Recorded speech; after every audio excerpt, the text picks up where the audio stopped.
Okay, patingin nga, pisa. Ayun, sumisirit. So, eto ang salarin. Kaya ayaw magkapreno. Nakita na. Okay, mga bossing. So, for today's video po ay tayo ay magbi-bleed ng Brembo caliper. Anong tawag sa ganito? Tupat? Ayun, tupat. So, bali, tiga saan kayo, bossing? Marikina, no? From Marikina si bossing, napasyal siya dito sa amin sa Binangonan, Rizal. So, para lang maipaayos yung kanyang preno. So, bali may ilan nang sumubok para i-bleed. Hindi pa rin siya nagka-preno. Bali, ang sabi ni bossing, saglit lang daw na ibinibleed nung ayaw magka-preno. Wala na, ayawan na kagad. So, okay. Lesson learned sa case na to, na dapat maging mabusisi tayo. So, sabi nga ni bossing, ilan na yung tumingin na hindi siya nagka-preno, pero walang nakapansin na butas yung kanyang hose. So, okay, cut ko lang yung video, wala kasing flash.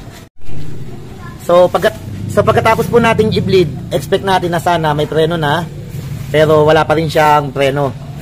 Ngayon, pinuno siya ng brake fluid, nababawasan siya, pero hindi pa rin siya nagkaka-preno, hanggang sa nakita natin na may tumutulo dito sa part na to. Ito, brake fluid to. Ayan. Ayan po, brake fluid dyan. Na pagka nagpe-press tayo, ayan, padami na ng padami hanggang sa tumulo na yan. Ayan po. Ayan, brake fluid po yan. Ayan, naubos na siya, oh. Pinisa ako ng pinisa. So, may butas po yung kanyang hose. Possible po na yung mga una nag-attempt na i-bleed ito, baka successful naman yung ginawa nila. Yun nga lang, may butas yung hose na hindi nila napansin. Okay po. So, mas maganda po kung maging mabusisi tayo. Tapos, isa pa, ang pagbibilid talaga ng ganitong klase ng caliper is matagal po talaga.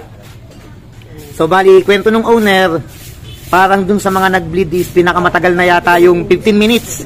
Pinakamatagal na yung 15 minutes, ayawan na kagad pagka hindi nagkapreno. So, matagal po talaga mag-bleed. Dapat po tiyagaan. Tsaka maging mapagmasid, obserbahan po natin. Okay, patingin nga, pisa. Ayun, sumisirit. So, eto ang salarin. Kaya ayaw magkapreno. Nakita na. Ayan. Ibibilid mo pa ulit yan mamaya. Oo. Patagalan lang talaga tayo. Okay, sige. Harap na lang ako ng ano. Diyan sa ibabaw. Ibig sabihin, kahit ordinary na lang ilagay natin. Ano, dahil tago naman, ano? Okay, sige. Mas mapahapam. Kasi mas maigsi pa. Oh, mapapamura yung gastos mo. Yung ano pati hindi sumasahid dito. Oo, sige. Yung pang ano, pang likuran. Okay po, natanggal na natin yung isang hose.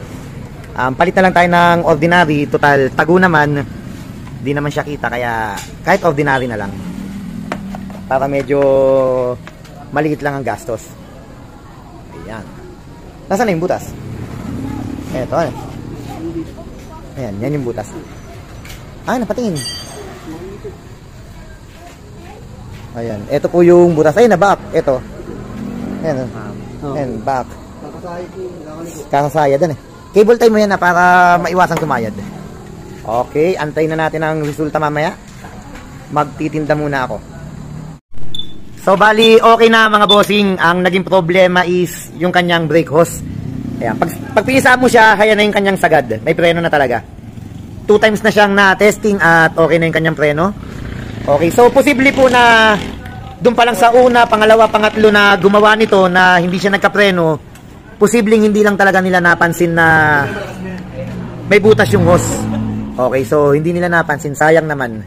Sayang ang trabaho. So sa ganitong pagkakataon po talaga ang pagbibleed dapat tiyagaan lang. Okay, tsaka dapat maging mabusisi tayo. Kasi makikita mo naman na may pumapatak na brake fluid dyan. So magkaka-idea ka na mayroong ano, may tagas, may butas. Okay? Yun nga po, sabi ni bossing, yung iba daw na nag-bleed nito, merong 10 minutes lang, inayawan na. May 15 minutes, pinakamatagal na yata yung 15 minutes, inayawan na. Opo, so ang pagbibilid talaga, tiyagaan po yan. Tapos, maging mapagmasid, mabusisi. Ayan, okay. So, bali si bossing napadayo dito sa atin, tiga Marikina pa siya. Tayo po ay tiga Binangonan, Rizal. At okay, buti na lang, hindi tayo napaya. Uy, galing mo, no? Siyempre, yabang ang puta. Okay, okay. Maraming salamat. Okay.